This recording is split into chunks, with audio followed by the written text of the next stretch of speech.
राधे राधे दोस्तों, कैसे हैं आप सब। तो आज हम बनाएंगे वैलेंटाइन डे स्पेशल यह मोमोज़ की रेसिपी। ये रेसिपी आपको बहुत ज़्यादा पसंद हो आने वाली है और आप इसे गिल्ट फ्री होकर खा सकते हैं। ये बहुत ही ज़्यादा हेल्दी है। तो इसे आज हम बनाएंगे मशरूम से। तो मैंने यहाँ पर 200 ग्राम मशरूम ले लिया है, जिसे मैंने अच्छे से वॉश कर लिया था। अब मैं इसे इस तरह से रफली चॉप कर लूँगी। तो आप चाहें तो इसे पत्ता गोभी से, बीन से या फिर जो भी सब्जियाँ आप खाते हो उससे बना सकते हैं। अब हमने यहाँ पर लिया है एक मीडियम साइज़ का प्याज, जिसे मैंने इस तरह से रफली चॉप कर लिया है। अब हम लेंगे एक चॉपर, उसके अंदर डालेंगे 8 से 9 लहसुन की कलियाँ, आधा इंच अदरक का टुकड़ा और एक हरी मिर्च। इन सभी चीज़ों को हमें देखिए इस तरह से बारीक बारीक चॉप कर लेना है। तो अगर हम चाकू से काटेंगे तो बहुत ज़्यादा टाइम लगेगा, इसीलिए मैंने इसे चॉपर से ही काट लिया है। अब हमने जो प्याज को काट कर रखा था उसे भी हम इस तरह से बारीक काट लेंगे। यहाँ पर देखिए जो मशरूम को हमने रफली चॉप कर रखा था उसे भी हम इस तरह से काट लेंगे।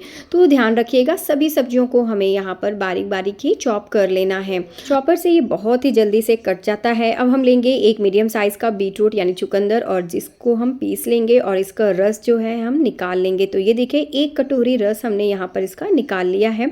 अब इसे साइड में रखेंगे। अब लेंगे एक थाली और उसमें डालेंगे 1 कप गेहूं का आटा। आप चाहें तो इसमें मैदे का भी इस्तेमाल कर सकते हैं, लेकिन मैं इसे गेहूं के आटे से बना रही हूँ। अब हम यहाँ पर ऐड करेंगे आधा चम्मच तेल और साथ ही डाला है नमक स्वाद अनुसार। इसे डालने के बाद इसे हमें पहले अच्छे से मिक्स कर लेना है ताकि आटे में जो तेल है वो अच्छे से मिक्स हो जाए। अब यहाँ पर हमने जो बीटरूट का रस निकाल कर रखा था उसे हम यहाँ पर डालेंगे। तो थोड़ा थोड़ा कर डालिएगा, इकट्ठा मत डालिएगा, नहीं तो आटा जो है वो गीला हो जाएगा। अब देखिए जब आप आटा गूंद लेंगी ना तो आपको इस तरह से यानी हथेलियों में इस तरह से थोड़ा सा आटा लेंगे और इस तरह से जब आप खींच कर इसे नीट करेंगी तो इसमें जो है आपका जो आटा है वो इसमें अच्छे से लचक बनेगी और हमारा जो ये मोमोज़ का जो स्टफिंग है ना वो ज़्यादा वेट संभाल पाएगा। तो यहाँ पर देखिए इस तरह से हमने इसे नीट कर लिया है। अब ऊपर से थोड़ा सा तेल लगाएंगे और यहाँ पर इसे अब हम ढककर साइड में रख देंगे कम से कम 10 से 15 मिनट के लिए। आटे को बहुत ज़्यादा आप टाइट मत गूंदिएगा, जिस तरह से रोटी बनाने के लिए हम आटा गूंदते हैं बिल्कुल उसी तरह से हमें गूंदना था। अब यहाँ पर देखिए हमें बनाना है स्टफिंग, तो उसके लिए मैंने लिया है एक पैन और उसमें डालेंगे आधा चम्मच तेल, साथ ही हम डालेंगे बटर, क्योंकि बटर से ये मोमोज़ की रेसिपी बहुत ही ज़्यादा स्वादिष्ट बनती है। अब हम इसमें ऐड करेंगे जो हमने बारीक काट कर यहाँ पर अदरक, लहसुन और हरी मिर्च रखा था उसे। तो इसे हमें गोल्डन ब्राउन नहीं करना है, बस इसका हल्का सा कच्चापन निकल जाए इसे हमें तब तक पका लेना है।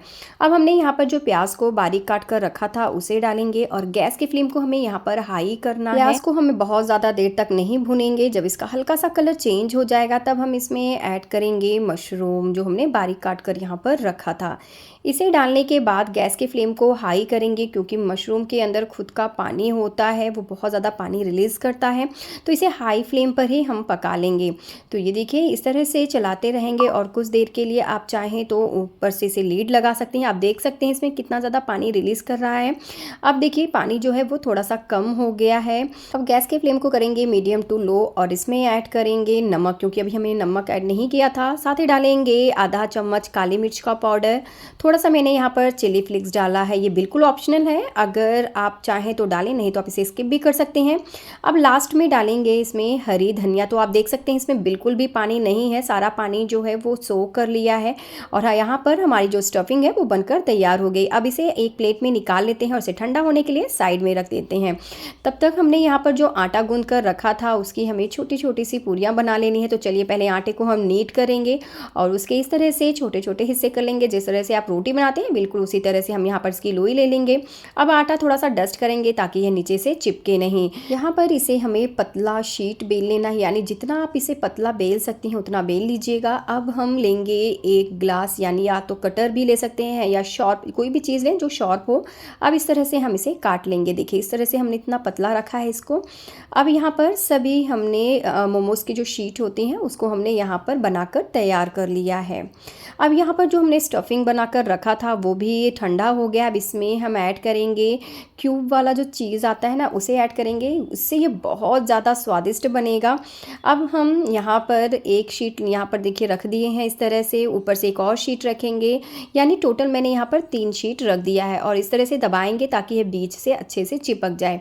अब हमने यहाँ पर जो स्टफिंग बनाकर रखा था उसे हम इस तरह से यहाँ पर डालेंगे और इस तरह से आप दबाएंगे तो ये जो है इक्वल हो जाएगा, यानी यहाँ वहाँ फैला नहीं रहेगा। अब इसके हम कोने को लेंगे, यानी एक कॉर्नर को लेते हुए दूसरे को यहाँ पर इस तरह से चिपका देंगे। देखिए इस तरह से आप जिस तरह से गुजिया होता है ना, बिल्कुल उसी तरह से आप इसे चिपका दीजिएगा, बहुत आराम से चिपक जाता है, बिल्कुल भी कोई भी परेशानी इसमें नहीं होगी।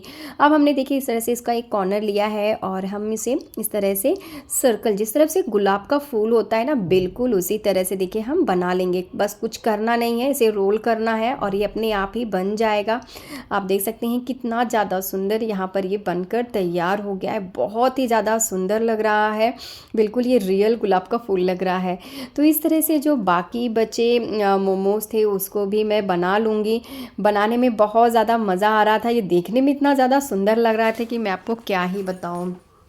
अब देखिए इस तरह से हमने सभी मोमोज़ को बनाकर तैयार कर लिया है। इसी तरह से आप बनाकर रख दीजिएगा, जब कोई भी आए मेहमान तो आप उसे स्टीम कर कर खिला सकती हैं। अब हमने यहाँ पर देखिए लिया है एक जाली वाली थाली, उसमें थोड़ा सा तेल लगा दिया है ताकि ये नीचे से चिपके नहीं। अब सभी मोमोज़ को इसके अंदर रख कर हम स्टीम करेंगे कम से कम 10 से 12 मिनट के लिए।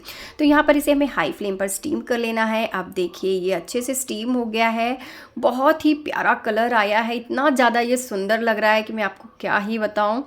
अब हम इसे निकाल लेंगे एक प्लेट में। तो इससे पहले मैंने यहाँ पर इसे ऊपर से बटर लगा दिया है ताकि ये खाने में भी अच्छा लगे और देखने में भी और ज़्यादा प्यारा लगे।